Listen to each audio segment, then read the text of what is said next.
dans la vallée de la Vézère, les habitats pullulent. C'est autour du feu, comme ici, que s'articulait la vie. Le feu qui réchauffe, qui éclaire, qui cuit les viandes et éloigne les bêtes fauves.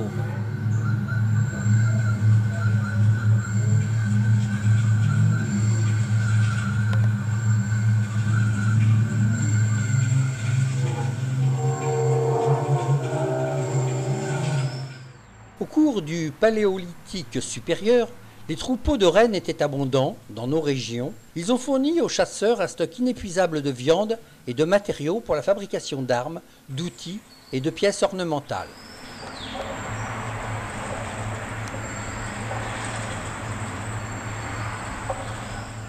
Semi-nomades, les chasseurs suivaient la migration du gibier, la chasse étant leur seule source de nourriture, avec les herbes et fruits sauvages qu'ils glanaient ici ou là.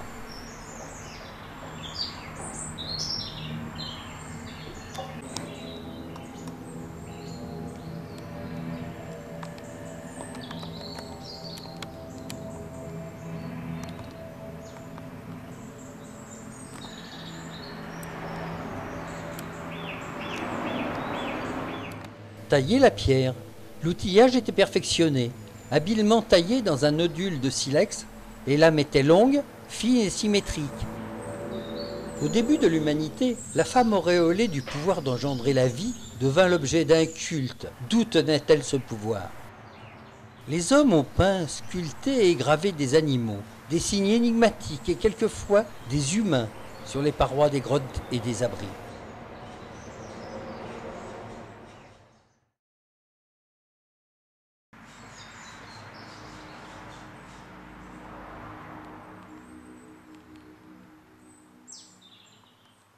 Entre moins 35 000 et 11 000 ans, les hommes nous ont laissé de fascinants témoins d'une vie rituelle où les limites de l'art, de la magie ou de la religion sont difficiles à discerner.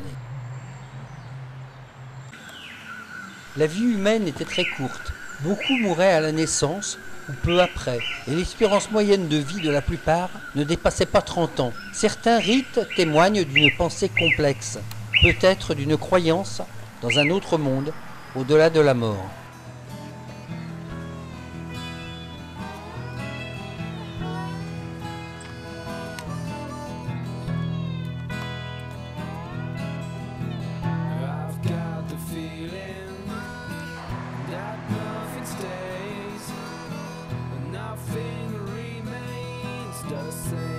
Le Clusot est une salle entièrement artificielle, taillée de main d'homme, il y a plus de 1000 ans, qui était uniquement accessible par un balcon en encorbellement appareillé dans la roche. Il était l'ultime refuge.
Ce coquillage à demi enseveli a été découvert le 5 septembre 1998. Il permet une datation du massif rocheux. Il s'agit d'un bivalve qui vivait dans les mers Crétacées voici 180 millions d'années.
La maison médiévale était adossée à la falaise. La roche servait de mur arrière et de toit. Les façades étaient en bois et plus tard en pierre.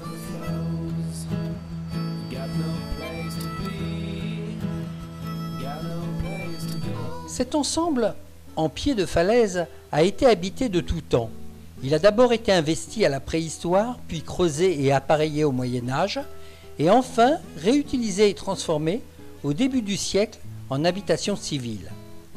La falaise de Cazel était encore habitée en 1966 par une famille périgourdine qui y avait installé sa ferme. Vous allez donc la traverser, tels que Céleste et Hippolyte Cosse, puis Aline et Justin Hussel, les derniers propriétaires nous l'ont laissé.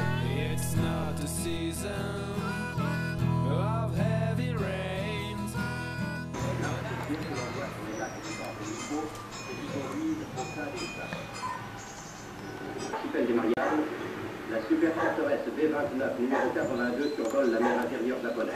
2 secondes plus tard, il ne reste plus rien d'Hiroshima, si ce n'est quelques vestiges dérisoires témoignant qu'une cité vivante vient d'être pour la première fois dans l'histoire des hommes désintégrée. Le progrès de la science est parvenu à supprimer d'un seul coup 100 000 personnes. Mais les expériences les plus réussies ont besoin d'une confirmation. 3 jours plus tard, le 9 août, une seconde bombe atomique explose sur le port de Nagasaki, tuant 80 000 personnes, fondant et tordant les carcasses d'acier des chantiers navals.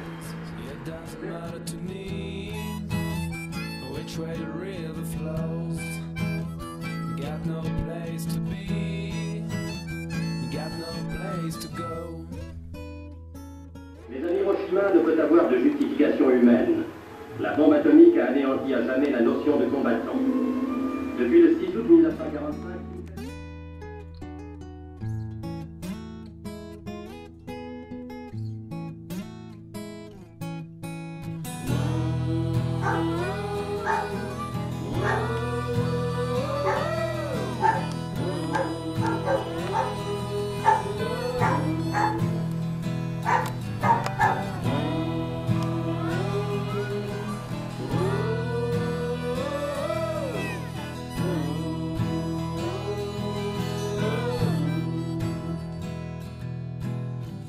the river's going